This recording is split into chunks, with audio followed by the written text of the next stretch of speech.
तो hello and welcome दोस्तों, स्वागत है आप सभी का डी2 अकेडमी में। पिछले लेक्चर में हमने इक्वेशन ऑफ मोशन और त्वरण वगैरह पे कुछ न्यूमेरिकल डिस्कस किए थे। अब हम और न्यूमेरिकल डिस्कस करेंगे। इसमें से कुछ इम्पोर्टेंट न्यूमेरिकल है। चलिए स्टार्ट करते हैं। 60 मीटर ऊंची एक इमारत से कोई वस्तु को 20 मीटर प्रति सेकंड के वेग से ऊर्ध्वाधर ऊपर की ओर फेंका गया है।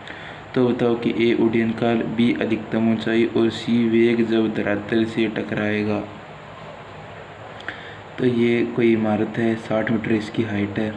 यहाँ पे कोई पॉइंट ए है जिससे यू वेग से इसको ऊपर की ओर फेंका गया है। ये इस प्रकार से उड़ के ऊपर की तरफ जाएगा और फिर नीचे टकरा जाएगा। जिस टाइम नीचे टकराएगा उस स्थिति को हम बी मान लेते हैं और जो वेग है वो वी हो जाएगा। नीचे की तरफ इसका गुरुत्वीय त्वरण लगेगा। इस हाइट को हम h1 मान लेते हैं और ये टोटल डिस्टेंस है, इसको h मैक्स में मान लेते हैं। ऊपर की तरफ पॉजिटिव u की वैल्यू 20 मीटर प्रति सेकेंड। तो h1 की वैल्यू हम इस सूत्र से निकालेंगे, u²/2g। इसमें हम वैल्यू रख देंगे इस प्रकार से 20 मीटर आ जाएगा। तो जो x मैक्सिमम हो 60 मीटर प्लस 20 मीटर 80 मीटर हो जाएगा। अब ए है उड्डयन काल। उड्डयन काल -60 बराबर 20t प्लस हाफ माइनस ए जिसकी वैल्यू 10 और t²। यहाँ से t की वैल्यू 6 सेकंड आ जाएगी। ये जो सेकंड समीकरण लगेगी गति की, और c में लगेगी थर्ड समीकरण -v² बराबर 20 की स्क्वायर प्लस 2 -10 ये -60 इनका गुणा करा दिया।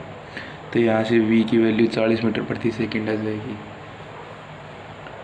नेक्स्ट न्यूमेरिकल में बोल रहा है कि वस्तु a तथा b को एक साथ ऊपर की ओर चित्रानुसार फेंका जाता है तथा दोनों एक साथ धरातल पर टकराती है, तो u का मान ज्ञात करो।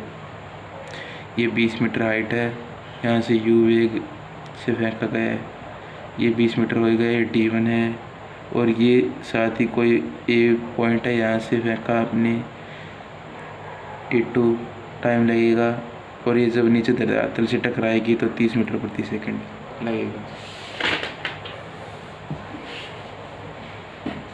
इसको हम इस प्रकार से सॉल्व करेंगे। t1 बराबर t2 मान लेते हैं। वस्तु a के लिए t2 बराबर 2u/g टाइम ऑफ फ्लाइट उड्डयन काल का सूत्र है। यहाँ से t2 बराबर 6 सेकंड आ जाएगा।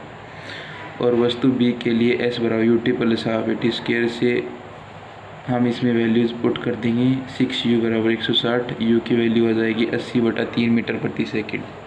अब ये एक बहुत ही इम्पोर्टेंट नोट है, इसके ऊपर कुछ न्यूमेरिकल्स वगैरह भी आते रहते हैं, तो ये आप ध्यान से देखना। जब किसी कण को गति करती हुई कार या विमान से छोड़ते हैं तो उसका वेग परिमाण व वेग जिस कार या विमान से छोड़ा है उसके बराबर हो जाता है। वेग स्थानांतरित होता है लेकिन त्वरण का स्थानांतरण नहीं होता। ये बहुत ही इम्पोर्टेंट चीज़ दे रखी है कि किसी कार है या फिर कोई वाहन है, उसके अंदर कोई कण है, अगर उसको अपन उससे पृथक कर देंगे तो वेग का स्थानांतरण तो होगा लेकिन जो एक्सेलरेशन है त्वरण, उसका स्थानांतरण नहीं होता।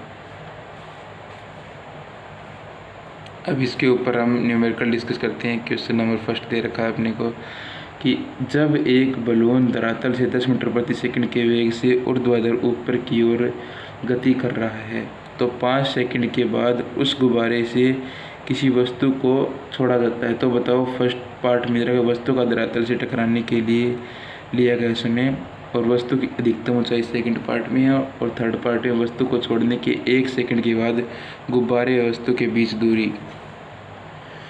तो ये इस प्रकार से 10 मीटर प्रति सेकंड के वेग से गुब्बारा उड़ते जा रहा है और यहाँ पे कोई पॉइंट ए है जहाँ से हमने इसको छोड़ दिया है और ये पॉइंट ए मानेंगे।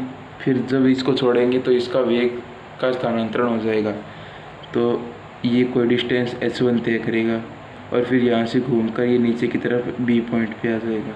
ऊपर की डायरेक्शन को पॉजिटिव, त्वरण है 10 मीटर प्रति सेकंड स्क्वायर और ये h है ही, और टोटल डिस्टेंस h मैक्सिमम। तो h की वैल्यू आ जाएगी 10 × 5 50 मीटर। h ये वैल्यू ए पॉइंट तक जब ये नीचे से जाएगा तो 10 × 5 क्योंकि 5 सेकंड के पश्चात बोला है। एच डैश यू स्क्वेयर बटा 2g, यू स्क्वेयर की वैल्यू 10 है, 2 × 10 यहाँ से 5 मीटर, मतलब एच डैश 5 मीटर हो जाएगी। और जो टोटल डिस्टेंस है एच मैक्सिमम उसकी वैल्यू 55 मीटर आ जाएगी। ए व बी के मध्य अपन सेकंड इक्वेशन लगा देते हैं गति की, एस बराबर U T plus half T square. यहाँ से वैल्यू आ जाएगी, वैल्यूज़ रखने के बाद टी हम फाइंड कर लेंगे, टी फाइंड कर लेंगे अपन। और बीच की दूरी 1 सेकंड के बाद 10 - एच डैश 5 मीटर हो जाएगी उस वस्तु की और बलून के बीच की डिस्टेंस जस्ट छोड़ने के बाद। अब क्वेश्चन नंबर सेकंड है, इसमें बोला है कि 45 मीटर ऊंची एक दीवार से एक आदमी निश्चित समय अंतराल से एक के बाद एक गेंद गिरा रहा है। जब पहली गेंद धरातल को छूती है तब वह तीसरी छोड़ता है, तो दूसरी गेंद की धरातल से ऊंचाई बताओ। ये भी एक बहुत ज़्यादा इम्पोर्टेंट न्यूमेरिकल है, इसको भी आप ध्यान से समझ लेना और अपने फ्रेंड्स में इस वीडियो को शेयर कर लेना ताकि वो भी फिज़िक्स के अच्छे अच्छे टॉपिक्स को समझ सके। और कोई डाउट रहे तो कमेंट सेक्शन में आके पूछ लेना। यहाँ पे ये इमारत है, 45 मीटर इसकी हाइट है। यहाँ से ये कोई व्यक्ति है जो एक के बाद एक गेंद नीचे छोड़ रहा है। फर्स्ट गेंद नीचे टकराएगी तब ये थर्ड को छोड़ेगा। टी अपन कोई समय अंतराल मान लेते हैं, तो t + t/2t बराबर √2h/g। ये अपने जो फॉर्मूला ड्राइव किया था इसका सूत्र आप मतलब इसको कैसे ड्राइव किया था वो आप पिछले वीडियो लेक्चर्स में जाके समझ सकते हैं। तो 2t बराबर √2 × 45/10, टी की वैल्यू 1.5 सेकंड आ जाएगी। अब हम देखते हैं कि दूसरी गेंद की धरातल से ऊंचाई x बराबर 0 + हाफ × 10 × 3/2 की स्क्वायर। यहाँ से x की वैल्यू 45/4 आ जाएगी। x क्या है, हाँ ये। तो अब अपन एच डैश ज्ञात करेंगे 45 - 45/4, तो यहाँ से एच डैश की वैल्यू आ जाएगी 135/4। इस प्रकार से अपन इस क्वेश्चन को सॉल्व करेंगे।